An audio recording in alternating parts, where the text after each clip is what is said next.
Hey guys, Non-Zero here, bringing you week 2 of the DGBA, another post-mortem team analysis and match analysis. Just like last video, the match already happened as I'm recording this. Just thought it would be cool to go ahead and share my thought processes of the team builder and of the match itself. Let's go ahead and jump into my opponent's team. You can see it at the left, consisting of Kyurem-B, the Z Crystal user, Azu+, Marill, Fortress, Thunderous, T, Snorlax, Nidoqueen, Hawlucha, Cresselia, Sceptile, Spiritomb, and Starmie. And so, the Kyurem-B and Azu+ Marill offensive core is just really threatening for my team.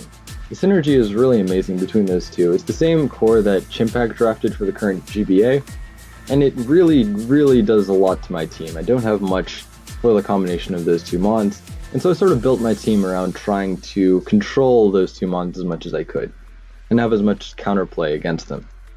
The first mon I brought is a Focus Sash Tapu Koko. Now, I thought that Focus Sash Tapu Koko would be good for this match because it does outspeed the entirety of his team, even with a modest nature, barring the Sceptile, which I don't think he's going to bring, and of course barring any potential Scarfers. Now, with the Focus Sash, this thing is able to be an emergency check to a Belly Drum Azu+ Marill, or to a Scarf Kyurem-B, or to an Burden Hawlucha that are getting out of control. It being able to deal with all of those just naturally with its dual stabs. So the moveset here is pretty standard. It's just Volt Switch, Dazzling Gleam, Thunderbolt, and U-Turn. U-Turn, of course, is the move that I'll click probably early in the match because the initial switch into this thing, the obvious initial switch into this thing on his team, is going to be that Nidoqueen being immune to my Electric type attacks and resisting my Fairy type attacks. So that's the first mon I decided to bring, Tapu Koko. The second mon I decided to bring Mew. So Mew making its debut in this season, rocking a Fightinium Z, and rocking a Timid Nature, Nasty Plot, Focus Blast, Psychic, and Dazzling Gleam. So that speed is just enough speed to outpace max speed Kyurem-B, of course if it's not Scarfed, and which is the best that you can hope for against this team. But with this moveset, the Spadef IVs are just so that it is never 2-hit KO'd by Thunderous Therion's Thunderbolt if it's a Scarf set. And this set really does just punch holes through his team. All-out pummeling Focus Blast that does just one-shot the Kyurem-B, even without any boosting, with these Spataki EVs. And after a boost, either all-out pummeling or Focus Blast does take care of the Snorlax. So this set really can put in work against this team, with Psychic then hitting the Nidoqueen and the Hawlucha, as well as Dazzling Gleam taking care of the Spiritomb, which walls us otherwise. And I thought that Spiritomb might be a likely bring for him against my team, because Spiritomb is a decent emergency stop to Gyarados with Will-O-Wisp, and it also does some work against Mew, since the best thing I have to hit it with is generally Dazzling Gleam. Alright, so let's go ahead and jump into my third mon, which is going to be a Skarmory. So Skarmory's job in this game is really simple, but really important. His job is basically to win the Hazard War against my opponent's Fortress.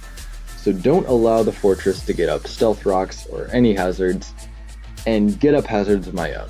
If I'm able to accomplish that, if I'm able to keep hazards off my side so that my Koko's Sash is intact, and also keeps rocks on his side so that his Kyurem-B and his Thunderous Therion are being pressured every turn, then it's going to make the jobs of the rest of the mons on my team a whole lot easier. So the set I'm running here is just Skarmory with a red card being just in case something terrible happens and Belly Drum Azu+ Marill is just wreaking havoc. This thing can take basically any attack from Belly Drum Azu+ Marill, especially of course if it hasn't taken any damage. And with the red card, Azu+ Marill will just get on out of there, losing its boost as I set up rocks or something. So that's the reason for the red card. Also his other setup sweeper, Hawlucha. If that thing gets out of hand, then this will allow that thing to be phased out as well. So that's the Skarmory set, pretty straightforward. And let's move on to the fourth mon that I'm bringing, which is Goodra. So the same set as last week, basically, with just Assault Vest, max special defense, able to take on these special attackers on his team very well. The Thunderous T, even the Life Orb Sheer Force Nidoqueen is not doing too much to this thing. It can also, beat, if he chooses to bring the Starmie or the Sceptile, it can beat those things 1v1. And so this Goodra is just, again, a really fat mon that's just meant to take the special hits. So that's the Goodra set. On to the 5th mon, and the 5th mon is sort of the win con for this team, and that is Mega Gyarados. So Mega Gyarados put in some serious work week 1, and I'm sort of hoping he can do the same thing here. With the combination of Iron Head, Waterfall, and Crunch, it does hit the majority of his team very, very hard. The only thing that it's really not hitting that hard is the Azu+Marill, which the only move I really have to hit Azu+Marill better would be something like an Earthquake, and that only hits it a little bit better. And I don't really have any leeway to get rid of a move here for Earthquake. I need Iron Head for the Kyurem-B. I need Waterfall for just general stab and also for things like the Nidoqueen. And I definitely need Crunch for if you choose to bring the Cresselia, because otherwise Cresselia, could Thunder Wave me and could stall me out a bit that way, Moonblast me, and sort of stop my sweep short. So that is really why I need these moves. And the defense EVs on this Gyarados are just put there so that I can take a Play Rough from Azu+Marill pretty comfortably if it's at -1. Even if it's a choice banned Azu+Marill at -1, this thing can still usually live a Play Rough, even in its Mega form. And the same thing with a just regular max attack neutral Play Rough from Azu+Marill in the Mega form.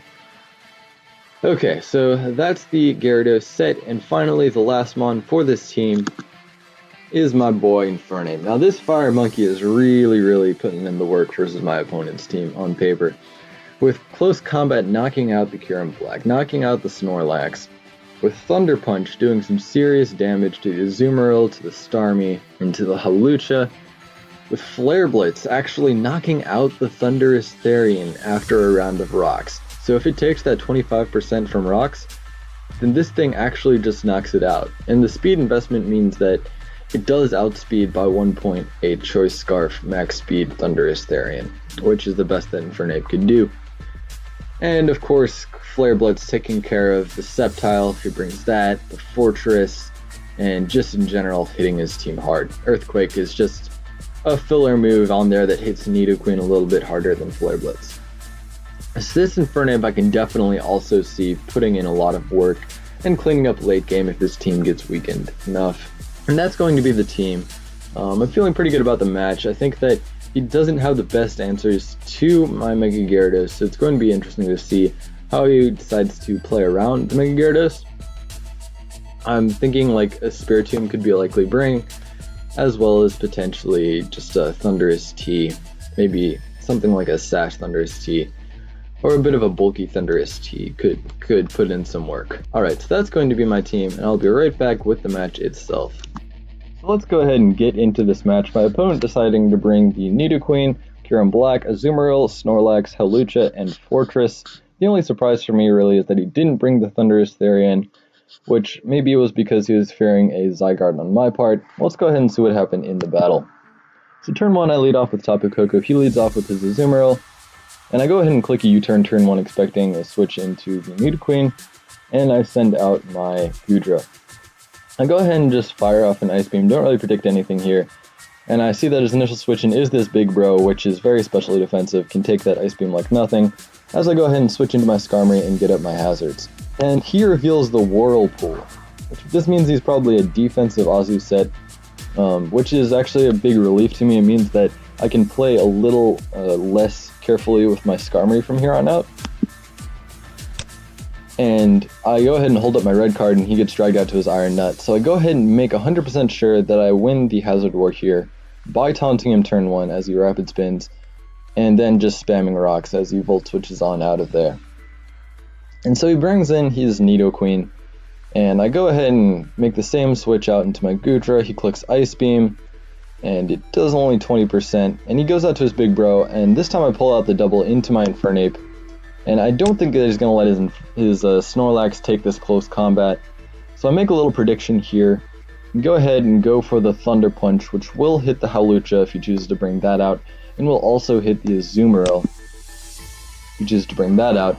And based on this damage, this is a max attack Infernape's Iron Fist boosted Thunder Punch, and it does 40% to this Azu+Marill. So this Azu+Marill is actually just like max defense and max HP. And that's good to know. It means that this Azu+Marill can't really do that much to my Gyarados. So I go ahead and switch into my Gyarados, get the attack drop as it clicks Rest. And I go ahead and see an opportunity to start setting up some Dragon Dances here. There's not really too much that's stopping me at this point, so I go ahead and Dragon Dance once. I Mega Evolve just in case he clicks Volt Switch, and Dragon Dance the second time as he goes for the Rapid Spin. And I go ahead and click Waterfall here to knock out the Fortress. Now, I didn't want to Dragon Dance a third time there because the Fortress might be packing something like Toxic, and maybe his Azu+Kyurem-B is packing Protect, and he could potentially stall me out. Didn't want any of that, so I just went ahead and knocked out the Fortress. And now this Iron Head is unfortunately not a 2-hit KO on the Azu+Kyurem-B, and if I Dragon Dance a second time here, it might actually still not knock out the Azu+Kyurem-B. It's like a roll.